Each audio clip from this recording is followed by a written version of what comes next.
নমস্কাৰ মিডিয়া 18লৈ স্বাগতম ষ্টুডিঅত মই পাপৰি গুৱাহাটী 10 সন্দেহজনক ৰহিংগীয়া ৰেল আৰক্ষীৰ জালত পৰিছে আগৰতলা দেওঘৰ এক্সপ্ৰেছৰ পৰা আটক হৈছে 6 মহিলা 3 পুৰুষ এটা শিশু জম্মু কাশ্মীৰ হায়দৰাবাদলৈ যোৱাৰ পৰিকল্পনা কৰিছিল ৰহিংগীয়া দলটোৱে কোনো নথিপত্ৰ নোহোৱাকৈ ৰেল যোগে যাতায়াত কৰোতে আৰক্ষীৰ জালত পৰে দলটো ৰহিংগীয়া দলটোত আছে এজন ভাৰতীয় অটো চালকৰ বেশত ভাৰতত আছিল বুলি জানিব পৰা গৈছে সন্দেহজনক এজন ৰহিংগীয়া আমি পুনৰবাৰ কৈছো এই মুহূৰ্তত যে গুৱাহাটী 10 সন্দেহজনক ৰহিংগীয়া ৰেল আৰক্ষীৰ জালত পৰিছে আগৰতলা দেওঘৰ এক্সপ্ৰেছৰ পৰা আটক হৈছে 6 মহিলা 3 পুৰুষ এটি শিশু জম্মু কাশ্মীৰ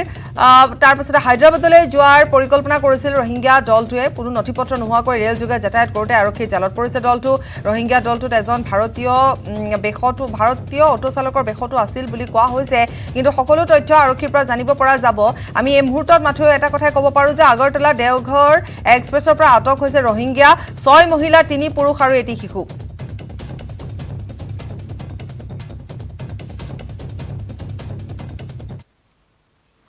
সামান্য উন্নত হৈছে গোলাঘাট জিলাৰ কোভিড পৰিস্থিতি বিগত 3টা দিনত গোলাঘাট জিলাত কিছু হ্ৰাস আক্ৰান্তৰ হাৰে হ্ৰাস কৰিছে আহাৰ বতৰ কঢ়িয়াই আনিছে আৰু 19 দিনে সম্পূৰ্ণ কণ্টেইনমেণ্ট হৈ থকা জিলাখনলৈ গোলাঘাটত বিগত 3টা দিনত আক্ৰান্তৰ হাৰ বৃহস্পতিবাৰে 1.2%, শুকুৰবাৰে 1.8% আৰু শনিবাৰে 2.4%। শনিবাৰে জিলাখনত 6309 জনক পৰীক্ষা কৰাৰ বিপৰীতে পজিটিভ ওলাইছিল 164 জন। ইফালে এই বন্ধৰ ফলত সাধাৰণ খাটি খোৱা মানুহৰ পানীত হাঁহ নচৰা অৱস্থা সেয়ে আজি পেটৰ তাৰণাত ওলাই আহিছে এজন ৰিক্সা চালক লকডাউনৰ বাবে এই সকল লোকৰ পাকঘৰৰ চৌকাও নজলা হৈছে সেয়ে এনে ধৰণে ৰিক্সালৈ ওলাই আহিছে বুলি জনাইছে এইগৰাকী ব্যক্তিয়ে আৰু আমি কিছুদিন পূৰ্বেও দেখুৱাইছিলো যে যেহেতু গোলাঘাটত এনে ধৰণে কণ্টেইনমেণ্ট চলি আছে গতিকে সেই সময়ছোৱাত সাধাৰণতে খাটি খোৱা লোকসকলৰ যথেষ্ট সমস্যাৰ সৃষ্টি হৈছে আৰু তাৰ মাজতে কিন্তু কৰোনা কিছু হ্ৰাস হৈছে গতিকে হেয়াও এটা ভাল খবৰ বুলি এক প্ৰকাৰ ক'ব পাৰি আমি সংযুক্ত হৈছো দেৱাশিসৰ সৈতে দেৱাশিস আমি আপোনাৰ পৰা এই সন্দৰ্ভত আৰু অধিক জানিব বিচাৰিম প্ৰথমতে জানিব বিচাৰিম যেহেতু কৰোনা কিছু পৰিমাণে হ্ৰাস হৈছে গতিকে তাৰ কিছু তথ্য আপোনাৰ পৰা জানি ল'ব বিচাৰিম দেৱাশিস হয় বাপলি বিগত 19 দিন কণ্টেইনমেণ্ট জোনত থকা গোলাঘাট কিছু উন্নত হৈছে বুলি ক'ব লাগিব কাৰণ বৃহস্পতিবাৰে গোলাঘাটত পজিটিভিটি ৰেট আছিল 1.8%, শুকুৰবাৰে তেনেকৈ কিছু কমিলে কালি 2.4% আছিলে আৰু এই ধৰণে যিটো পজিটিভিটি ৰেট আছে কিছু কমিছে বুলি ক'ব পাৰিম আমি আৰু আক্ৰান্ত হাৰ কিছু কমিছে কিন্তু এটা কথা ক'ব লাগিব যে বিগত 19টা দিন কণ্টেইনমেণ্ট জোনত থকাৰ পিছত বিশেষকৈ গোলাঘাট জিলাৰ যিসকল খাটি খোৱা লোক আছিল তেওঁলোকৰ অৱস্থা পানীত হাঁহ নচৰা হৈছে তেওঁলোকে নিজৰ চৌকাত জুই জ্বলাবলৈ চিন্তা কৰিবলগীয়া হৈছে মোৰ লগত বৰ্তমান এজন ৰিক্সা চালক আছে মই দেখুৱাব বিচাৰিছোঁ যে এই সময়ত তেওঁ ওলাই আহিছে কেৱল নিজৰ পেটৰ তাৰণত আৰু ওলাই আহি এইদৰে ৰখি আছে গ্ৰাহকৰ বাবে আৰু তেওঁ গ্ৰাহকৰ বাবে ৰখি থকা দেখি কিছু সংখ্যক লোকে তেওঁক কিছু খোৱা বস্তু যোগান ধৰিছে কিন্তু ক'বলৈ গ'লে কিমান দিনলৈ এনেকৈ যোগান ধৰিব কাৰণ তেওঁলোক খাটি খোৱা লোক দৈনিক দিন হাজিৰা কৰি খোৱা লোক তেওঁলোকক চলিবলৈ দৈনিক যদি ইনকম নকৰে দৈনিক যদি তেওঁলোকে পইচা ঘটিবলৈ সক্ষম নহয় তেওঁলোক চলিবলৈ অসমৰ্থ হৈ পৰে আৰু এইসকল লোকৰ বিষয়ে এতিয়া চিন্তা কৰিব সময় আহিছে কাৰণ তেওঁলোকৰ অৱস্থা একদম বেয়া হৈ পৰিছে মই পোনে পোনে তেওঁৰ ওচৰত যাব বিচাৰিছোঁ যিহেতু আজি আপুনি এই কণ্টেইনমেণ্ট জোনত থকা সময়ত লকডাউনৰ সময়ত আপুনি ৰিক্সাখনলৈ ওলাই আহিছে কিয় ওলাই আহিবলগীয়া হৈছে নিজৰ পেটৰ কাৰণে ওলাই আহিবলগীয়া হৈছে নহ'লে খোৱাৰ দুখততো থাকিব নোৱাৰে মানুহ গতিকে মোৰ এনেকৈ আগৰ নিচিনা নহয় আজিকালি দোকানতো তেনেকৈ বস্তু পাবলৈ নোহোৱা নিচিনাই হৈছে নিদিয়েই মালিকে আৰু নিজৰ কাৰণে আহোঁ ৰাতিপুৱা ওলাই আৰু 2-1 পইচা পালে গধূলি লৈ যাওঁ হয় বাপৰি এইসকল হৈছে দিন হাজিৰা কৰি খোৱা লোক যিসকলক এই কণ্টেইনমেণ্ট জোনত থকাৰ পিছত 19 দিন কণ্টেইনমেণ্ট জোনত থকাৰ পিছত তেওঁলোকৰ অৱস্থা একদম বেয়া হৈ পৰিছে মই যি এজন ব্যক্তিৰ ওচৰত যাব বিচাৰিছোঁ কওকচোন এইসকল লোকৰ যি অৱস্থা হৈছে আজি 19 দিন কণ্টেইনমেণ্ট জোনত আছে ব্যৱসায় বাণিজ্য সকলো ধ্বংস হৈ গৈছে কি ক'ব এতিয়া যোৱাবাৰ যিটো মাধমাৰ পৰিছিলে ব্যৱসায়িকসকলে আৰু দিন দৰিদ্ৰ মানুহবিলাক যিবিলাক নিম্ন মধ্যবৰ্তী মানুহবিলাকৰ ওপৰত সঁচাকৈ ব্যৱসায়ীবিলাকৰ ওপৰত যেন মাধমাৰ মৰিছে আমি ছ'চিয়েল মিডিয়াতো দেখিছোঁ কিছুমান ব্যৱসায়ীয়ে মানে কিছুমান খেতিয়কেও কৈছে তেওঁলোকৰ প্ৰতিদিনাই 100 মানে পানীলাও ওলায় তেওঁলোক কৈছে গছ কাটি দিব লগাত অৱস্থাত হ'ব এই কিমান বেদনাৰে আজি এই মানুহজন ওলাই আহিছে কিমান বেদনাৰে আমি যেতিয়া পজিটিভিটি ৰেট কমিছে গোটেই জিলাবিলাকত খুলিছে প্ৰশাসনে খুলি দিছে আমি কওঁ যে এই দিন যিবিলাক দৰিদ্ৰ মধ্যবিত্ত মানুহখিনিৰ ব্যৱসায় কৰা মানুহখিনিৰ সৰু ব্যৱসায় কৰা মানুহখিনিৰ অলপ চিন্তা কৰক চৰকাৰে আৰু যেনে চৰকাৰেও মানে উপায়বিহীন নহয় যোৱাবাৰ যেনেকৈ সাহায্য দিছিলে কিন্তু এইবাৰ একো পোৱা নাই মানুহখিনিয়ে এই যিবিলাক ডিষ্ট্ৰিক্টত কণ্টেইনমেণ্ট কৰিছে তেওঁ তাত সঠিকভাৱে ৰূপায়ণ যদি দেৱাশিস হয় দেৱাশিস তেতিয়া এই মানুহজনে যিখিনি কথা কৈছে সেইখিনি ঠিক কথা কৈছে দেৱাশিস কিন্তু তাৰ মাজতে এটা কথা কিন্তু আকৌ ক'ব লাগিব যে এই যে কণ্টেইনমেণ্ট কৰিলে দীঘলীয়া এটা কণ্টেইনমেণ্ট কৰিলে তাৰ বাবে হয়তো কৰোনা কিছু পৰিমাণে হ্ৰাস পাইছে বুলি এক প্ৰকাৰ ক'ব পাৰি তাৰ বাবে হ্ৰাস পাইছে বুলি ক'ব পাৰি কাৰণ মানুহ যিহেতু ওলাই অহা নাই তাত কোনো ধৰণৰ জনসমাগম হোৱা নাই ঘৰে ঘৰে আছে সকলো তাৰ মাজত সংকট সৃষ্টি হৈছে কিন্তু এইখিনি আৰু এটা কথা দেৱাশিস যিহেতু চৰকাৰৰ তৰফৰ পৰা কোৱা হৈছিলে যে কণ্টেইনমেণ্ট থকা ঠাইসমূহত খাদ্য সামগ্ৰীৰ যোগান ধৰিব তেনেধৰণৰ কোনো কথা বা কোনো খবৰ আপোনাৰ হাতত নাই অৰ্থাৎ তেনেধৰণৰ খাদ্য যোগান কোৱা মতে ধৰা হোৱা নাছিল নেকি নিশ্চিতভাৱে পাপৰি কণ্টেইনমেণ্ট জোনত থকা বাবে গোলাঘাট জিলাত যে কৰোনা হ্ৰাস পাইছে এইটো একদম সত্য কথা কিন্তু কৰোনাই নহ'লেও পেটে ভটাই মৰিবলগীয়া হৈছে এতিয়া বহু লোকৰ কাৰণ কিছুমান এই সৰু পথাৰ বা গোলাঘাট জিলাৰ অধিকাংশ মানুহে হৈছে কৃষিজীৱী মানুহ সৰু সুৰা ব্যৱসায়ী কৰা মানুহ কিন্তু 19 দিনকৈ যেতিয়া কণ্টেইনাৰত থাকিবলগীয়া হৈছে নিশ্চয় কৰোনাৰ পৰা হাত সাৰিছে হয় কিন্তু ইয়াৰ লগতে তেওঁলোকে খাবলৈ কি খাব কেনেকৈ ঘৰ পৰিয়াল পোহপাল ধৰিব সেইসমূহ চিন্তা আছে আৰু চৰকাৰে ইতিমধ্যে কৈছিলে যে কণ্টেইনমেণ্ট জোনত থকা লোকসকলক খাদ্য সামগ্ৰী বিতৰণ হ'ব কিন্তু মই প্ৰতিবেদনে যাব বিচাৰিছোঁ আপোনালোকক এই দিনত চৰকাৰৰ ফালৰ পৰা কিবা সাহায্য পাইছিলে নেকি চৰকাৰৰ ফালৰ পৰা মই সাহায্য লোৱা নাই এনেকৈ আজিহে 2 কিলো চাউল 5 কিলো চাউল দিছে আলু 2 কিলো আৰু মিঠাতেল ইত্যাদি কিছুমান বস্তু দিয়া হৈছে আগতে লোৱা নাই হয় তেওঁ কৈছে যে আগতে তেওঁ এনেকৈ পোৱা নাই আজি কিছু দিছে আৰু আজি তেওঁ যেতিয়া ওলাই আহিছে তেওঁক ইয়াৰ স্থানীয় কিছুসকল লোকেও তেওঁলোকক কিছু সাহায্য প্ৰদান কৰিছে আচলতে এয়া চৰকাৰীভাৱে সাহায্য প্ৰদান কৰা নাই তেওঁলোকক স্থানীয় লোকসকলে তেওঁ স্থানীয় ব্যৱসায়ী সন্থাই চেম্বাৰ্ছ অফ কমাৰ্চৰ সৰুপথাৰ শাখাই তেওঁলোকক এইসমূহ খাদ্য সামগ্ৰী প্ৰদান কৰিছে কিন্তু চৰকাৰীভাৱে তেওঁলোকে এতিয়ালৈকে কোনো ধৰণৰ সামগ্ৰী পোৱা নাই কোনো সাহায্য পোৱা নাই আৰু এটা কথা ঠিক যে যিজনে চৰকাৰে প্ৰতিশ্ৰুতি দিছিল যে কণ্টেইনমেণ্ট জোনত থকা দুখীয়া লোকসকলক খাদ্য সামগ্ৰী বিতৰণ কৰিব কিন্তু আমাৰ ওচৰত যিসমূহ তথ্য আছে অধিকাংশ লোকে কিন্তু এই খাদ্য সামগ্ৰী তেওঁলোকে পোৱা নাই ফলত এই ধৰণৰ ওলাই আহিবলগীয়া হৈছে আৰু অধিকাংশ লোক যিসকল দুখীয়া লোক হৈছে প্ৰতিজন ঘৰত এতিয়া অৱস্থা এই ধৰণৰ হৈ পৰিছে কাৰোবাৰ শাক পাচলি খেতি কৰিছে কিবা খেতি কৰিছে কিন্তু সেইবোৰ বিক্ৰী কৰিবলৈ ব্যৱস্থা নাই আজি কিছুদিন আগলৈকে পুলিচে অধিক কঠোৰ হ'বলৈ বাধ্য হৈছিল সেই সময়ত তেওঁলোক আহিবলৈ নোৱাৰা হৈছিল সেয়েহে যিসমূহ খেতিয়ক শ্ৰেণীয়ে হওক এই ধৰণে দিন হাজিৰা কৰি খোৱা লোকসকল সকলোৱে কণ্টেইনমেণ্ট জোনত থকাৰ বাবে অসুবিধাৰ সন্মুখীন হৈছে পাপৰি নিশ্চয় দেৱাশিস ধন্যবাদ জনাইছোঁ আৰু ইতিমধ্যে আমি দেখুৱাইছোঁ সমস্যা যথেষ্ট আছে গতিকে কণ্টেইনমেণ্ট জোন দিয়াৰ পিছত বা কণ্টেইনমেণ্ট দিয়াৰ পিছত তাত খাদ্য সামগ্ৰী যোগানৰ ক্ষেত্ৰতো ইমানটা সফল হ'ব পৰা নাই বুলি বিভিন্নজনে কৈছে কিন্তু যি কি নহওক কৰোনা সংক্ৰমণ হ্ৰাস পাইছে কিন্তু খাটি খোৱা লোকসকলৰ যথেষ্ট সমস্যা গতিকে দেখিবলৈ পোৱা গৈছে এগৰাকী ৰিক্সা চালক ওলাই আহিছে কিজানি তেওঁ 2-এটা ভাড়া মাৰিব পাৰে পেটৰ তাৰণাত এয়া হৈছে গোলাঘাটৰ খবৰ গোলাঘাটৰ দৃশ্য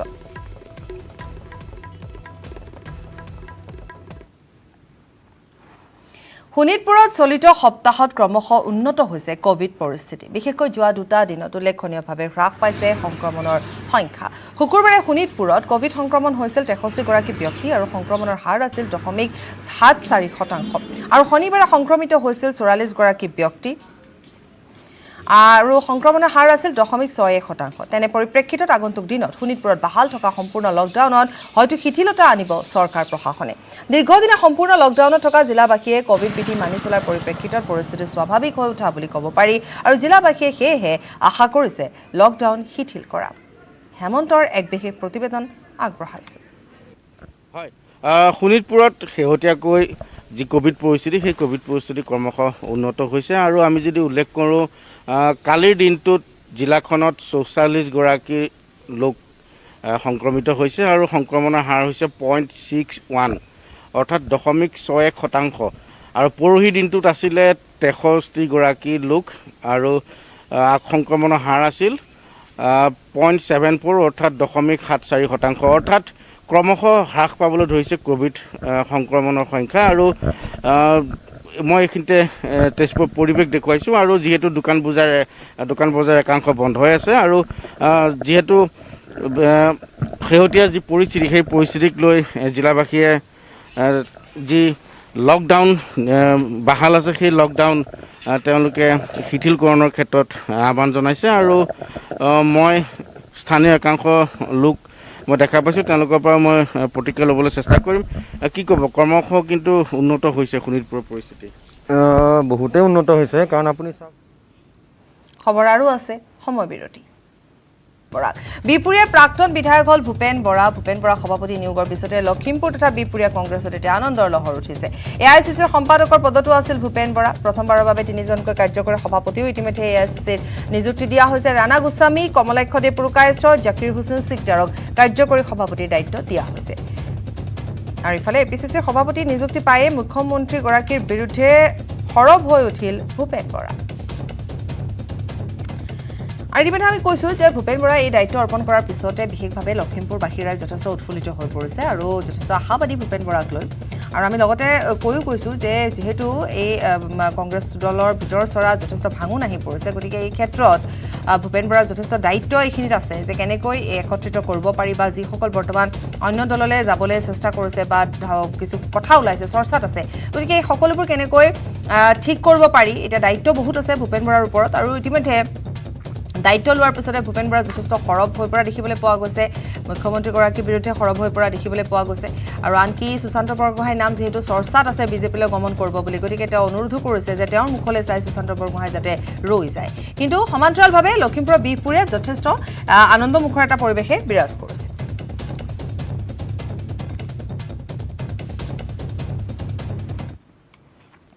পথাৰত চিৰাল ফাট, ভূঁই ৰুবলৈ পানী নাই। অঞ্চলটোত জনসিঞ্চল প্ৰকল্প আছে যদিও সেইটোৰ কাম নাই। সেয়েহে বিশ্বনাথ জিলাৰ চতিয়াত গাহৰি গঁড়াললৈ ৰূপান্তৰিত হৈছে এখন 4 কোটি টকীয়া জলসিঞ্চন আঁচনি। কংগ্ৰেছৰ শাসনকালত বিগত 2007 চনত নিৰ্মাণ কৰা আঁচনিখন হৈছে দক্ষিণ দল উত্তোলক জলসিঞ্চন আঁচনি। 4 কোটি টকা ব্যয় সাপেক্ষে নিৰ্মাণ হোৱা আঁচনিখনে দুবছৰমান পানী দিলে যদিও নিৰ্মাণৰ সময়ৰ পৰা ব্যাপক দুৰ্নীতি সংঘটিত হোৱা জলসিঞ্চন আঁচনিখন বৰ্তমান ভালুকৰ হাঙিলৈ ৰূপান্তৰিত হৈছে। আঁচনিখনৰ পকী নলাবোৰ হাবি জংঘলেৰে ভৰি পৰাৰ লগে লগে ঠায়ে ঠায়ে নলাৰ পকী বেৰবোৰ বাগৰি পৰিছে। আৰু সেয়েহে পানী পৰিবহণ নোহোৱা আঁচনিখনৰ নলাবোৰত আমলখি আতি গাঁৱৰ কেইবাগৰাকীও নিবনুৱা যুৱকে গঁড়াল সাজি গাহৰি পালন কৰিছে। ইফালে কৃষকৰ পথাৰত পানী যোগান ধৰিবলৈ ব্যৰ্থ হোৱাত শাওনৰ পথাৰত ভূঁই ৰুব পৰা নাই আমলখিয়াতি, মালৰ গাঁও আৰু হলাল গাঁৱৰ থলুৱা কৃষকে। চন পৰি আছে বহু সবিঘা কৃষিভূমি আৰু এতিয়া অপেক্ষা কৰিছে মাথো বৰষুণ। এই আঁচনিখন আহিছিলে আপোনাৰ 2007 চনত আৰু আঁচনিখনৰ আৰম্ভণি হৈছিলে, এইখন এখন প্ৰায় 4 কোটি টকাৰ আঁচনি। আৰু তেতিয়াৰ পৰা আঁচনিখন আৰম্ভণিৰ পৰাই আমাৰ গাঁৱৰ ৰাইজকেইখন আৰু এই আঁচনিখনে 3খন গাঁও, আমাৰ এই ওচৰে পাজৰে 3খন গাঁও আঁকোৱালি লৈছে। আৰু 3খন গাঁৱৰ ৰাইজ আমি প্ৰবঞ্চনাৰ বলি হৈ আহি আছোঁ। তেওঁলোকৰ ঠগ প্ৰবঞ্চনাত আৰু তেওঁলোকে মানে কোনো সুবিধা নাই, তেওঁলোকে ইয়াত পানী দুনি নিদিয়ে। 4 কোটি টকাৰ এখন আঁচনি তেওঁলোকে বনাই পেলাই ইয়াতে 4জন কৰ্মচাৰী থাকি তেওঁলোকে একো ডিউটি নকৰে, তেওঁলোক নাহে ইয়ালৈ। আৰু ডিউটিলৈ আহিলেও তেওঁলোকে বাহিৰে বাহিৰে দূৰতে ক'ৰবাত চাইনটো কৰি গুচি যায়। তেওঁলোকক থকাৰ কাৰণে সুবিধা কৰি দিয়া হৈছে, তেওঁলোকে ইয়াত নাথাকেও, ডিউটিও নকৰে। আৰু বৰ্তমান সময়ত এই শাওনৰ পথাৰত আপোনালোকে আমাৰ দেখিছে, মানে এই সময়ত আমি মাটি ৰুব পৰা নাই পানীৰ অভাৱত। 4 কোটি টকাৰ এটা আঁচনি আমাৰ গাঁৱত পৰি থাকোঁতেও আমি মাটি ৰুব পৰা নাই। গতিকে মই বৰ্তমান অসম চৰকাৰক, অসমৰ মাননীয় মুখ্যমন্ত্ৰী হিমন্ত বিশ্ব শৰ্মা ডাঙৰীয়া আৰু জলসিঞ্চন বিভাগৰ মন্ত্ৰী মহোদয়ক এটা অনুৰোধ জনাম, যাতে আপোনালোকে অতি সোনকালে এই আঁচনিখনৰ ওপৰত অলপ গুৰুত্ব আৰোপ কৰি আঁচনিখন সুনিৰ্মাণ কৰি পেলাই আমাক অলপ কৃষকখিনিৰ পানীৰ ব্যৱস্থা কৰি দিয়াটো মানে মই বিচাৰিম। নেটৱৰ্ক 18 ফেডাৰেল বেংকৰ সঞ্জীৱনী বাহন কভিডৰ কবলত পৰা বিভিন্ন ঠাই ভ্ৰমি ফুৰিছে আৰু সজাগতাৰ সৃষ্টি কৰিছে ভেকচিন সন্দৰ্ভত। গতিকে এই প্ৰয়াসত আমাকো সহযোগ কৰক। আৰু আজি আমাৰ বাহনখন ক'ত ক'ত আছে আমি এবাৰ দেখুৱাব বিচাৰিছোঁ। আজি 25 জুলাইত বিভিন্ন ঠাইত ভ্ৰমি ফুৰিছে সঞ্জীৱনী বাহনখন আৰু ভেকচিনৰ সন্দৰ্ভত সজাগতাৰ সৃষ্টি কৰিছে ৰাইজৰ মাজত। গাঁৱে ভূঞে এনেধৰণে ঘূৰি ফুৰিছে সঞ্জীৱনী বাহন।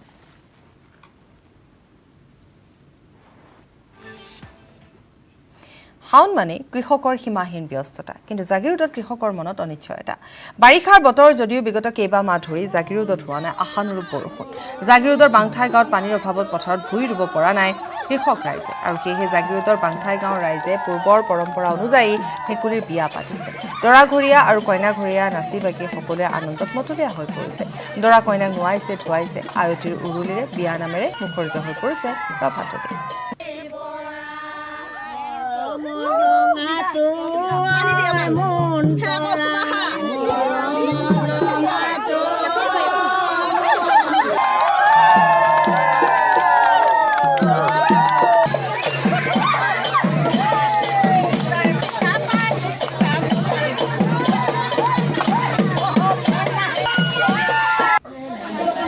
বৰুণ দেৱতাই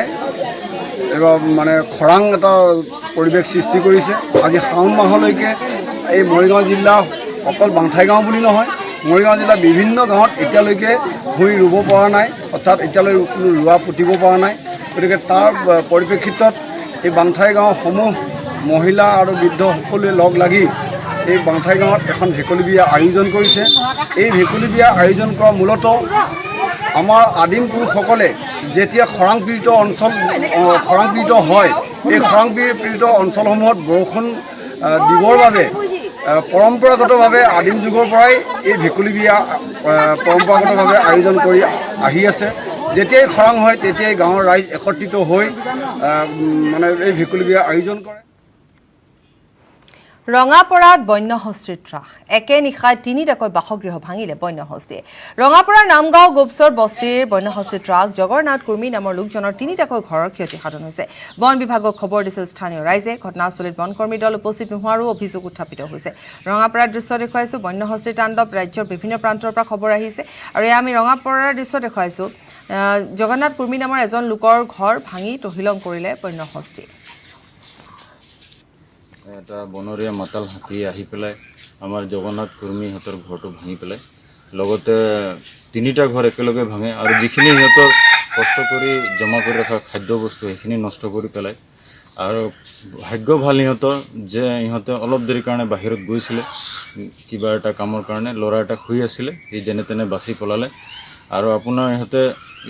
ইয়াৰ যিটো হাজবেণ্ড জগন্নাথ কুৰ্মী তেখেতে হাজিৰাও কৰিব নোৱাৰে, তেখেতৰ বেমাৰ আছে। তো ৱাইফে যেনে তেনে হাজিৰা কৰি এই লকডাউনৰ সময়ত যেনে তেনে বাগানত কাম কৰি পেলাই ইহঁতে 4-5টা পোৱালি আছে, এই পোৱালিকেইটাক পোহপাল কৰে। গতিকে এইটো বৰ দুখ লগা কথা যে যোৱাকালি যিটো আমাৰ মানে বনৰীয়া হাতীয়ে যিটো কৰিলে সেইটো আমি গাঁওবাসী হৈ পেলাই আমি মানে বহুত দুখ পাইছোঁ, কাৰণ এই পৰিয়ালটোৰ একো নাই। অলিম্পিকত জয়েৰে যাত্ৰা আৰম্ভ ভাৰতৰ তাৰকা শ্বাটলাৰ PV সিন্ধুৰ। প্ৰথমখন খেলত বিজয় সাব্যস্ত PV সিন্ধুৰ। ইজৰাইলৰ প্ৰতিদ্বন্দ্বী চেনিয়া কলিকৰভক পৰাস্ত কৰে সিন্ধুৱে। 21-7, 21-10 পোনপটীয়া ছেটত চেনিয়াক ধৰাশায়ী কৰে সিন্ধুৱে। আনহাতে 10 মিটাৰ এয়াৰ পিষ্টলৰ ফাইনেলত প্ৰৱেশত ব্যৰ্থ হৈছে মনু ভাকেৰ। আনহাতে আজি টকিঅ' অলিম্পিকৰ বক্সিং ৰিঙত নামিব মেৰী কম। 1:30 বজাত আছে মেৰী কমৰ খেল। 3 বজাত আছে ভাৰতৰ পুৰুষ হকীৰ খেল। শনিবাৰে হকীত ভাৰতে পৰাস্ত কৰিছে নিউজিলেণ্ডক। আজি অষ্ট্ৰেলিয়াৰ বিৰুদ্ধে যুঁজত নামিব ভাৰত। ইফালে মহিলাৰ টেনিছৰ ডাবলছত সানিয়া মিৰ্জা আৰু অংকিতাৰ যুটিৰ অগ্ৰগতি।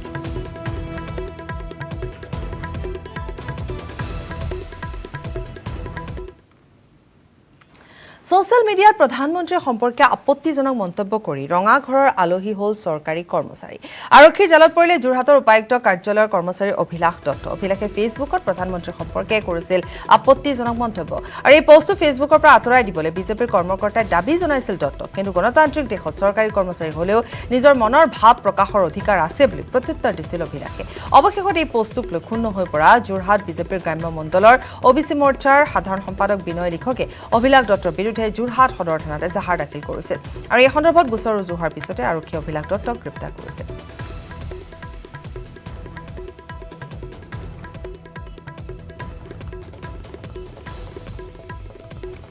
স্কেমেৰে নহয় স্কিমেৰে শাসনলৈ আহিছে বিজেপি। প্ৰধানমন্ত্ৰী কৃষক সন্মান নিধিত চৰকাৰে কোনো ধৰণৰ দুৰ্নীতি নাই কৰা। আঁচনিখনত 2-এজন অযোগ্য হিতাধিকাৰী আছিল যদিও তেওঁলোকৰ পৰা ধন উভতাই অনা হৈছে। অসম জাতীয় পৰিষদে কৃষক সন্মান নিধি আঁচনিত দুৰ্নীতিৰ অভিযোগ তোলাৰ প্ৰত্যুত্তৰত মঙলদৈ লোকসভা সমষ্টিৰ সাংসদ দিলীপ শইকীয়াই এই মন্তব্য কৰে। স্কেমৰ জৰিয়তে আমি শাসনলৈ অহা নাই, আমি স্কিমৰ জৰিয়তে আহিছোঁ। আমাৰ যিবিলাক জনকল্যাণমুখী স্কিম আঁচনি, সেই আঁচনিৰ লাভ প্ৰত্যক্ষভাৱে ৰাইজে লাভ কৰাৰ ফলশ্ৰুতিত আৰু ডাইৰেক্ট বেনিফিট ট্ৰেন্সফাৰ DBTৰ জৰিয়তে আমি আমাৰ একাউণ্টত আমি যি পইচা তেওঁলোকৰ হিতাধিকাৰীৰ একাউণ্টত ডাইৰেক্ট আমি ট্ৰেন্সফাৰ কৰিব পৰাৰ কাৰণে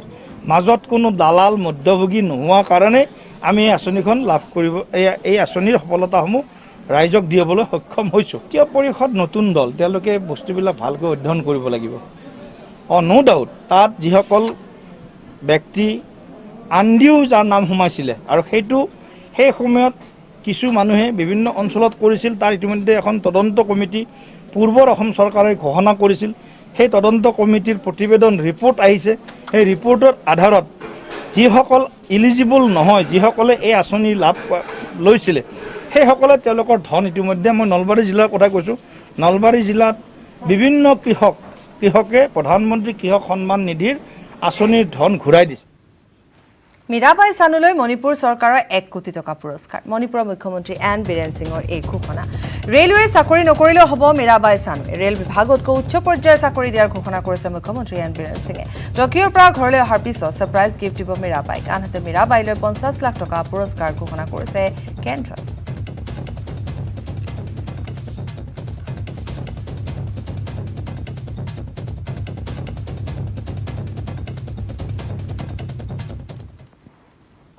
NSCN ইছাক মুইভাৰ প্ৰধান সচিব থুইংগালিং মুইভাৰ স্বাস্থ্যৰ অৱস্থা কিছু উন্নত হৈছে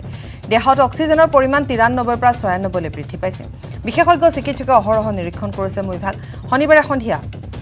মুইভাক ভৰ্তি কৰোৱা হয় ডিমাপুৰৰ এখন হাস্পাতালত সম্প্ৰতি ICU চিকিৎসাধীন অৱস্থাত আছে মুইভা বৃহস্পতিবাৰে কোভিড পজিটিভ হৈছিল থুইংগালিং মুইভা আৰু অৱশ্যে শুকুৰবাৰে কোভিড পৰীক্ষাৰ ফলাফলত নিগেটিভ ৰিপৰ্টো আহিছে নাগা শান্তি চুক্তিৰ মূল হুটা মুইভা সুস্থ হোৱাৰ বাবে প্ৰাৰ্থনা জনাইছে নাগালেণ্ডবাসীয়ে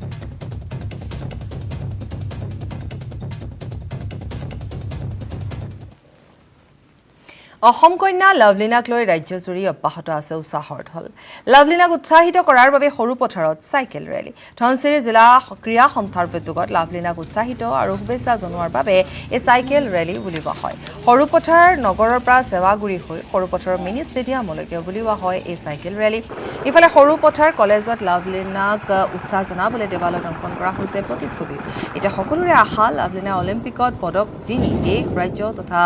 ধনশিৰি মহকুমাৰ নাম উজ্বলাই তোলে ধনশিৰি মহকুমাৰ তাই গৌৰৱ অসমৰ গৌৰৱ অসমীয়াৰ গৌৰৱ তাই বিশ্ব দৰবাৰত গৈছে প্ৰতিদ্বন্দ্বিতা আগবঢ়াবলৈ তাত যাতে তাই যিখিনি স্কিল তাই সেইখিনি প্ৰদৰ্শন কৰিব পাৰে তাই যিখিনি অধ্যৱসায় কৰি পেলাই যিখিনি কষ্ট কৰি পেলাই শিকিছে প্ৰশিক্ষকে যি শিকাইছে সেইখিনিতে তাই সম্পূৰ্ণভাৱে 100% দিব পাৰে সেইখিনিয়ে কামনা কৰিছোঁ আৰু আচলতে প্ৰতীকী চাইকেল দি যাতে তাই উৎসাহ পায় এটা বাতাবৰণ সৃষ্টি হয় এটা পজিটিভ এনাৰ্জি আহে সেই পজিটিভ হয়তো ক'ৰবাত নহয় ক'ৰবাত যে তাইকে স্পৰ্শ কৰেগৈ আৰু পদক ইয়াৰে সৈতে বাতৰিৰ পৰা বিদায় লৈছোঁ নমস্কাৰ